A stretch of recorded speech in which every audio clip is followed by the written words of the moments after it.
Hey there, my friend, yes, you, sitting there right now with your heart quietly aching for something more. You know that feeling, don't you?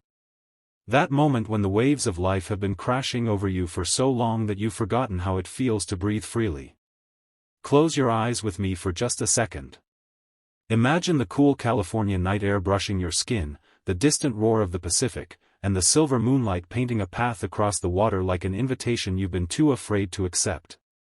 What if tonight, right here in this story, you and I walked together barefoot on that very beach?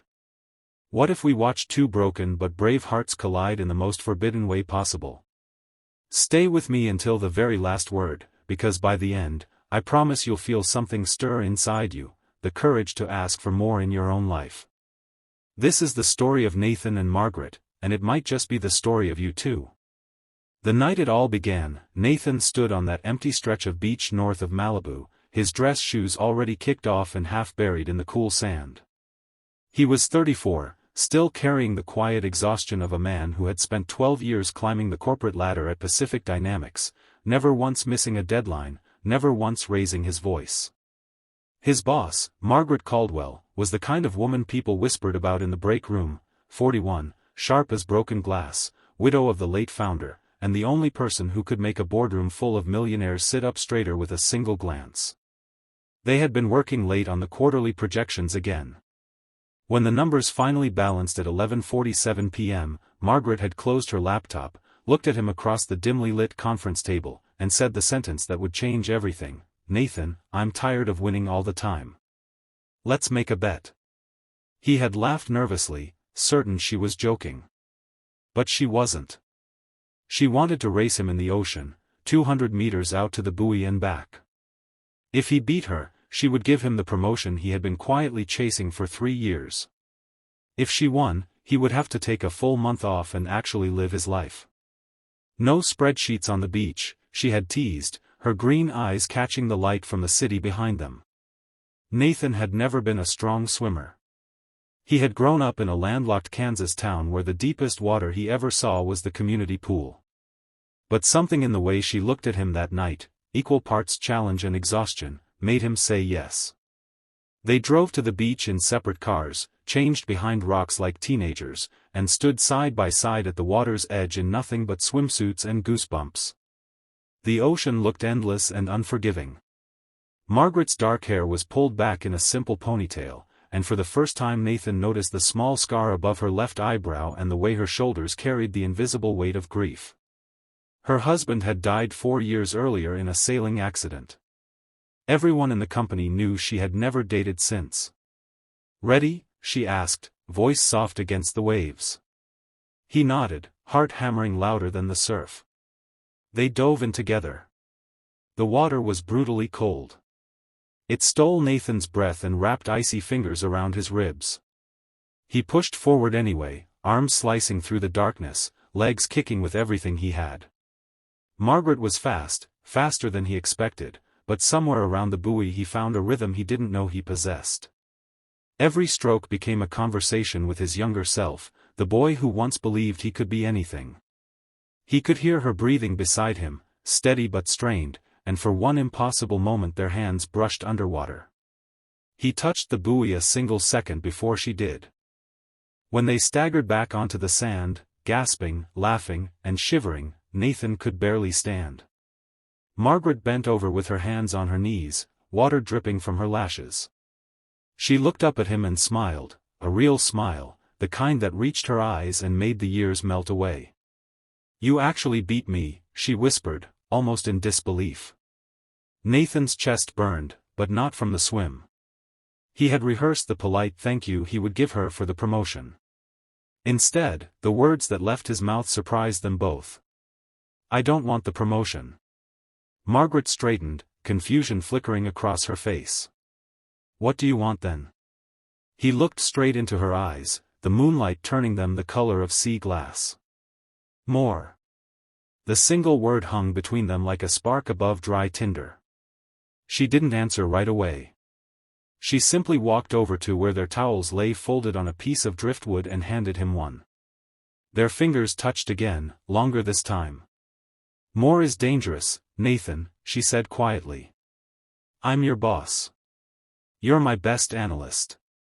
People would talk. The board would question everything.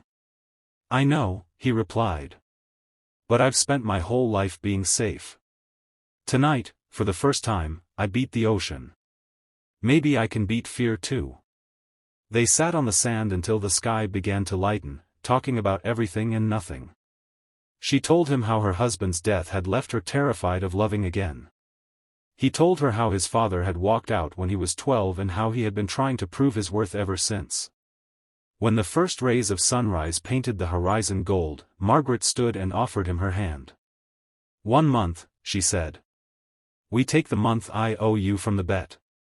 No titles. No company. Just 2 people learning how to swim again. Nathan took her hand. And for the first time in years, he wasn't drowning. The next 30 days became the most terrifying and beautiful chapter of Nathan's life. They drove up the coast in her old Jeep, windows down, radio playing songs neither of them had heard in decades. They rented a tiny beach house in Big Sur with creaky floors and a porch that hung right over the cliffs. Every morning they swam together, not racing, just moving with the tide, learning each other's rhythms. Margaret taught him how to read the currents, he taught her how to laugh without looking over her shoulder. But challenges came like unexpected waves. On day 9 she received a frantic call from the company. There was a crisis only she could fix. She almost left. Nathan saw the old armor sliding back into place, the widow who had learned that love always left. Stay, he said simply, voice cracking. Not as my boss. As Margaret. She cried that night for the first time in front of him, great heaving sobs that shook her whole body as she admitted she was terrified of failing the only thing she had left, her career. He held her on the porch while the ocean roared below, whispering that she was allowed to want more than survival. Week 3 brought Nathan's own storm. His mother called from Kansas, sick again, reminding him of every promise he had broken to chase success in California. He wanted to run home, to fix everything the way he always had. Margaret found him packing his bag at 2 a.m. and didn't say a word. She simply took the suitcase from his hands, unpacked it piece by piece, then led him back to the water. They swam under the stars until the panic left his chest. You don't have to choose between people you love, she told him when they finally floated side by side, fingers linked beneath the surface. You just have to stop believing you're only enough when you're fixing things. The hardest moment came on their last night. They had fallen in love, quietly, deeply, without ever crossing the physical line they both knew would destroy their careers. Sitting on the same beach where the bet began, Margaret turned to him with tears in her eyes. I'm stepping down as CEO, she said. Effective next month. I already told the board.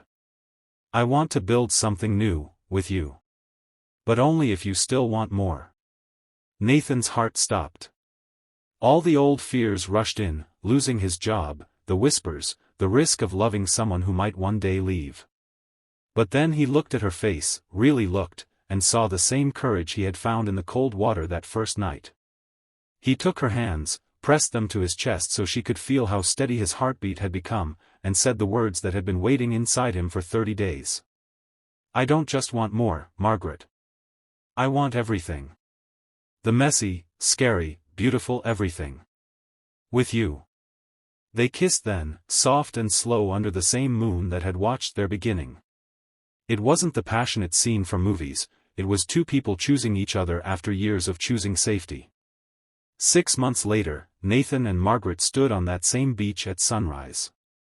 She had started a small foundation helping widows and young professionals find second chances.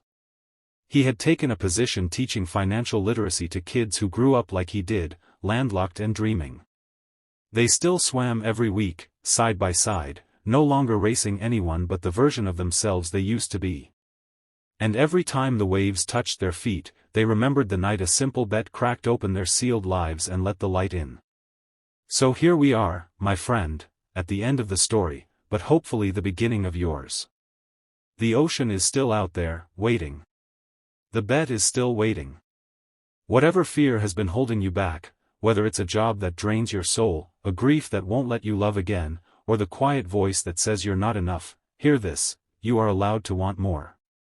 You are allowed to dive in even when the water is cold and the shore feels safe. Because sometimes the bravest thing you will ever do is look someone in the eyes, maybe even your own reflection, and say, I want more. And when you do, the ocean just might answer back with a love you never saw coming. Now go. The tide is calling your name. Swim.